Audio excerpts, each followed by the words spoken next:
They called him the Kentucky Cannibal.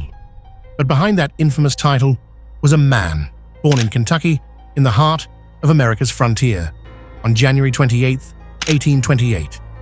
His name, Boone Helm. At first glance, his beginnings gave no hint of the horror he would later unleash.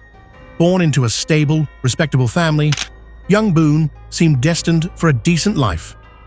Yet long before reaching 20, something inside him snapped. His mind grew restless, violent, unpredictable. When his family moved to Missouri, Boone found himself raised on the border between order and lawless wilderness, an environment that fueled his darker instincts. He was not always a cannibal, nor was he born a killer. His family's reputation in Kentucky was honorable, but by his teenage years, Boone Helm had earned a reputation of his own. He picked fights recklessly, boasting about his toughness, daring anyone to stand in his way. Trouble with the law followed close behind. On one occasion, fleeing from arrest, Boone stormed into a courthouse on horseback, interrupting a session with the judge himself.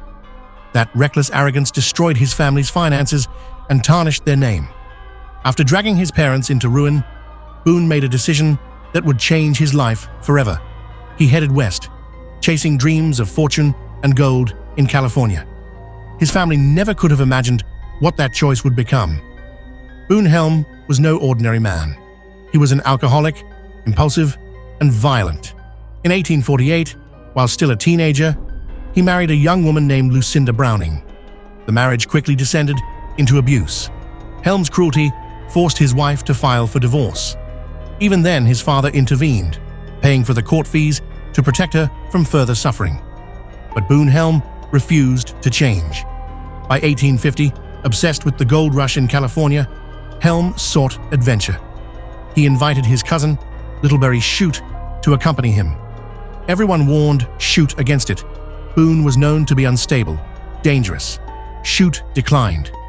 Boone's response was pure madness. Enraged, he stabbed his cousin in the chest, killing him in cold blood. That was only the beginning. Throughout history, survival cannibalism has occurred in desperate moments. But with Boone Helm, things were different. He didn't just turn to human flesh when starving. He sometimes prepared it in advance, storing it for later journeys. To him, human flesh was a resource, a tool, and eventually, a taste. During his travels westward, Helm killed frequently. On one trek through the wilderness with a group of men, food supplies dwindled. They slaughtered their horses, eating the meat and using the hides for crude boots. But winter crept in, merciless and cold. Hunger consumed them.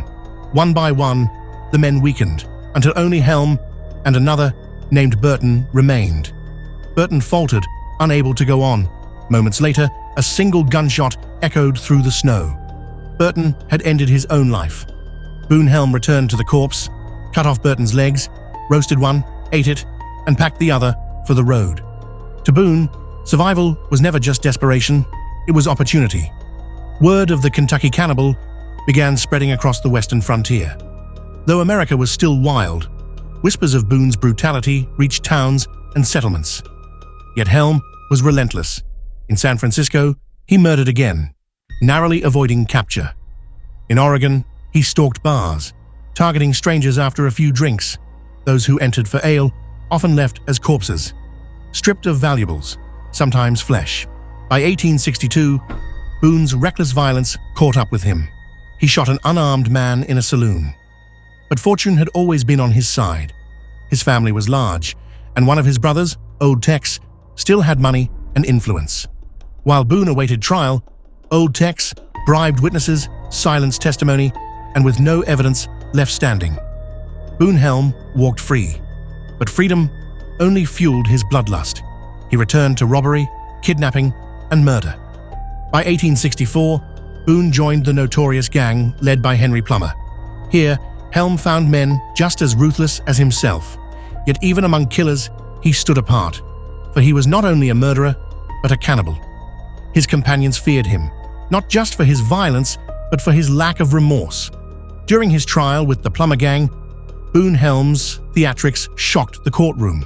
He kissed the Bible before testifying, pretending piety, then shifted blame onto others. But justice was closing in. On January 14, 1864, Boone Helm and his fellow outlaws were sentenced to hang in Virginia City, Montana. The crowd was massive. 6,000 people gathered to watch. Boone, ever the showman, watched one of his comrades swing and laughed. "Kick away, old fellow. I'll be with you soon enough."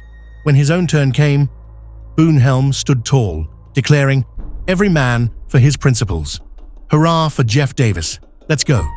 Then, before the executioner could even push him, Boone leapt from the box himself, defiant to his final breath. That day, the Kentucky Cannibal met his end. Across the nation, while the Civil War raged, newspapers carried the story of Boone Helm's execution. A man once born to respectability, consumed by madness, remembered only as a killer, an outlaw, and a cannibal. Even now, you can visit his grave in Boot Hill Cemetery, Virginia City, Montana. His story, equal parts grotesque and fascinating, endures as one of the darkest legends of the American West. And if you've just witnessed this chilling tale for the very first time, don't forget to subscribe so I can bring you more stories, my friend.